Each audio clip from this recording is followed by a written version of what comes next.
So we continue our journey into the Psalms this week.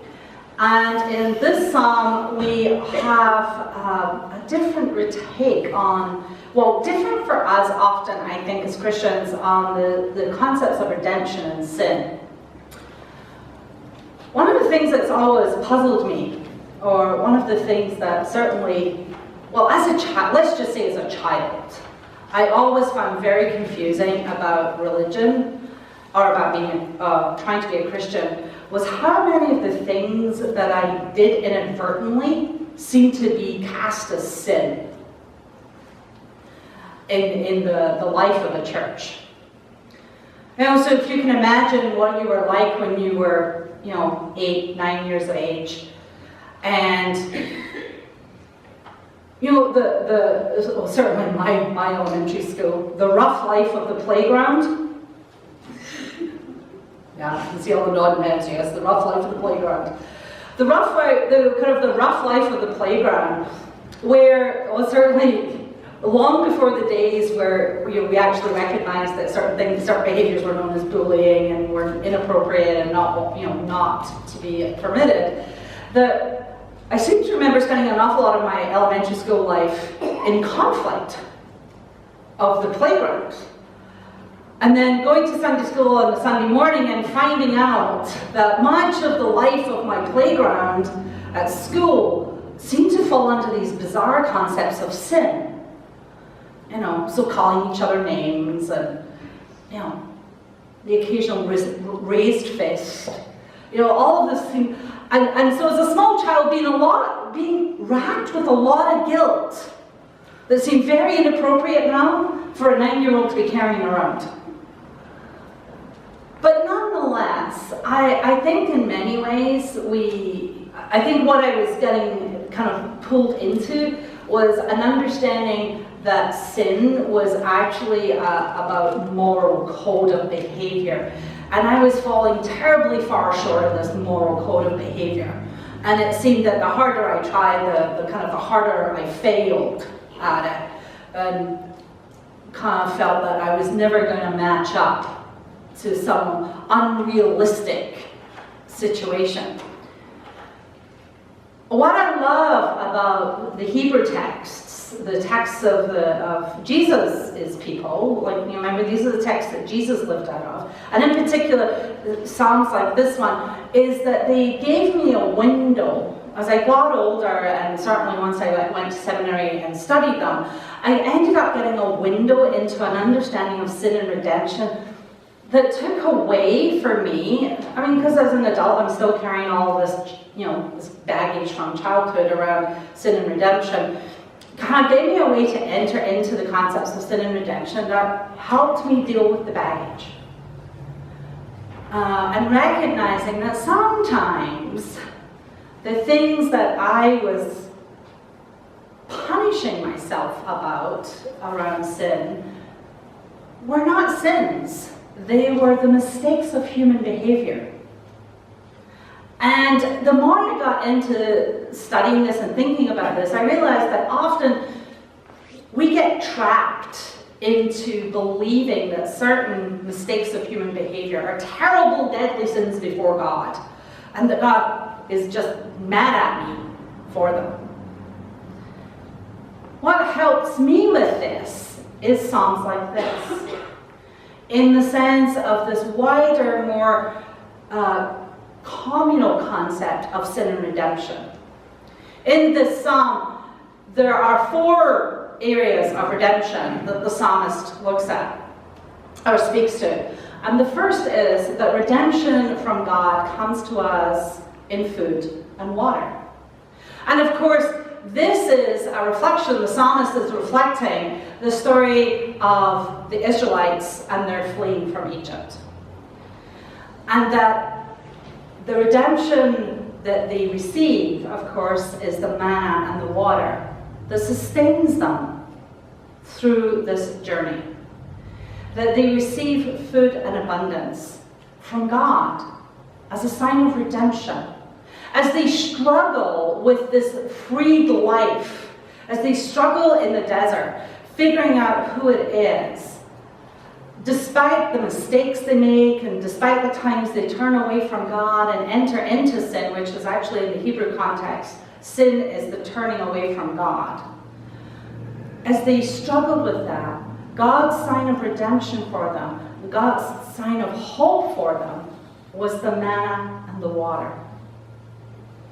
Of course, in the Christian context, we speak about that redemption in the terms of the bread and the cup that we share, just like we did last week at communion. That the bread and the cup that we share are signs of God's redemption. As in Ephesians it talks about the grace given freely to us.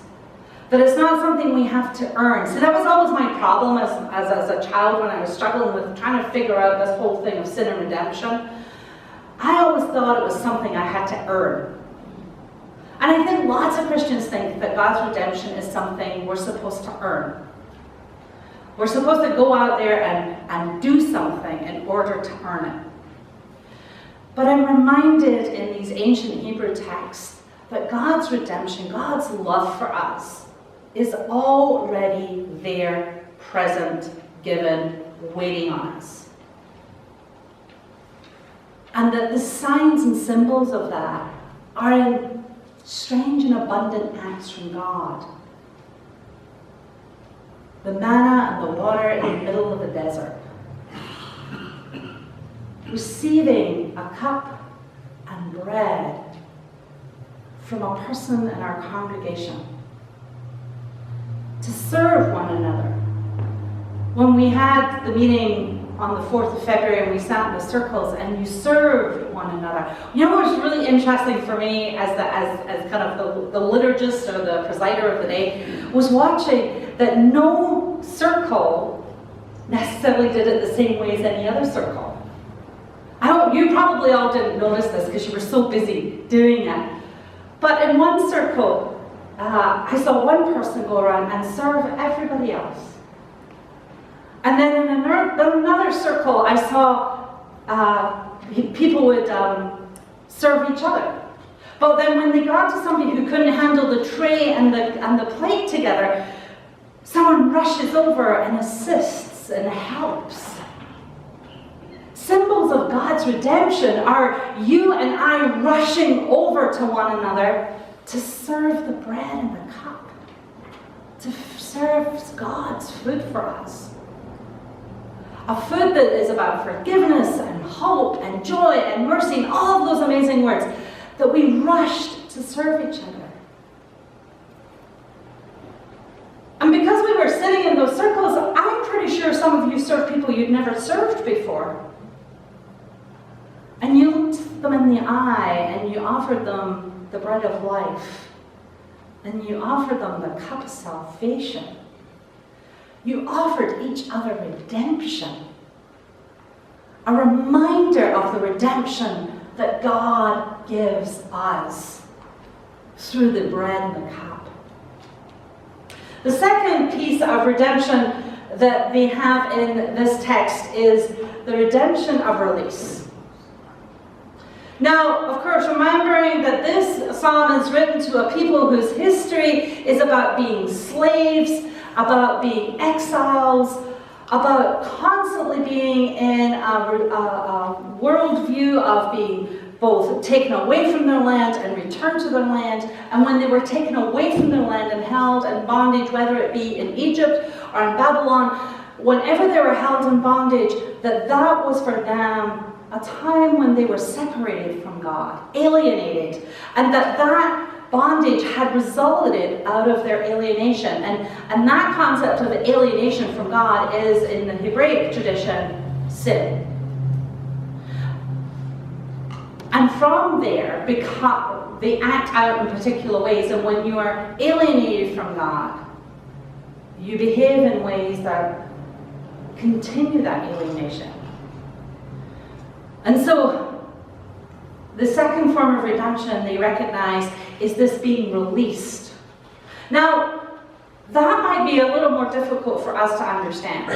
Like, we are not of a history of being exiled and imprisoned as a nation or as a peoples in the same way that the Israelites were. But there's other kinds of bondage we're held in. We're held in the bondage of addiction. Or we might be held, in the bondage of, held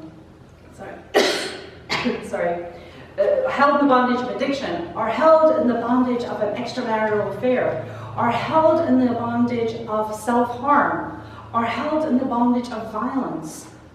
There's lots of bondage that holds us today. And God's love redeems us from that bondage if we are willing to turn back to God. If we're willing to turn our faces once more to the face of God and seek God's grace, which is already abundantly given to us. To return ourselves to God as the center. And to live our lives to live our lives out of not bondage, but rather the deep and empowering love of God. You see, in the Hebraic tradition, such things as addiction or affairs or self-harm or violence, those result because we have alienated ourselves from God. And so the understanding is when we return to God, God holds us and helps us to become whole again. Which then leads into their third understanding of redemption, which is the concept of healing. When we are released from the bondage, when we recognize and acknowledge our bondage and that we have alienated ourselves from God, we can return to God, and God enters into our life to restore and heal us, to heal our souls. There's a concept of dis-ease in this psalm. The concept that our dis-ease, not disease, which is a totally different thing, but our dis-ease is what we need healed from. To be separated from God, to be alienated from God, causes dis-ease in our souls. So we are literally sick, our souls are sick. And that when we return to the healing presence of God, our souls are healed. And we no longer have that dis-ease, but rather are healed and whole and brought once more into God's presence. The final form of redemption that the psalm speaks of is safety.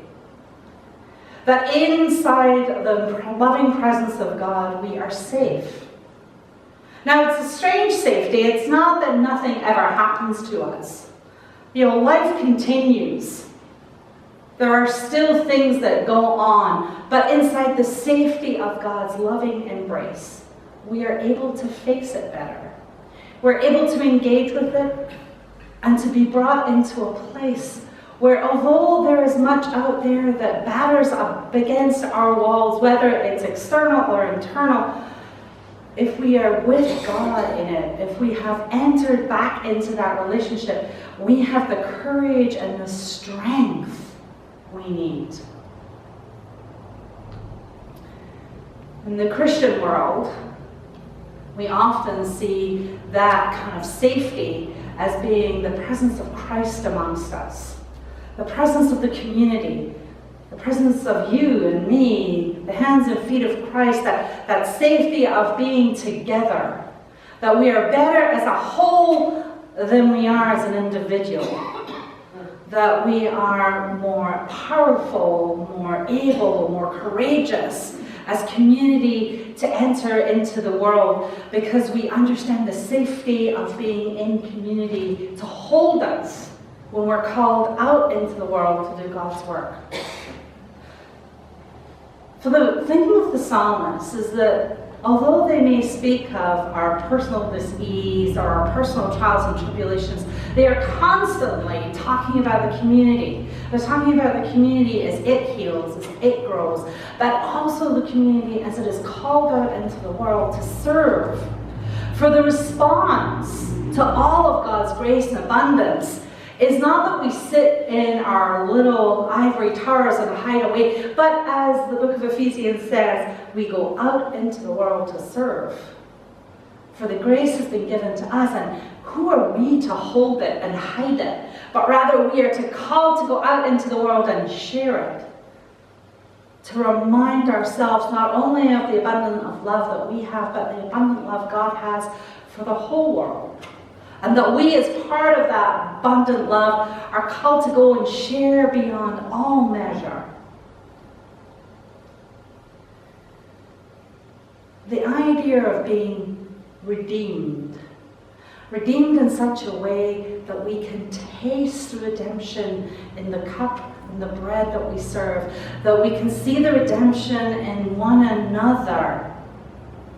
That we see signs and hopes of healing and safety. That we can see it in the eyes of the person sitting beside us. Or we can feel it in the hand and touch of someone who reaches out to us. It's a sign that God's redemptive grace is amongst us and calling us and transforming us and sending us into God's abundant world to serve again.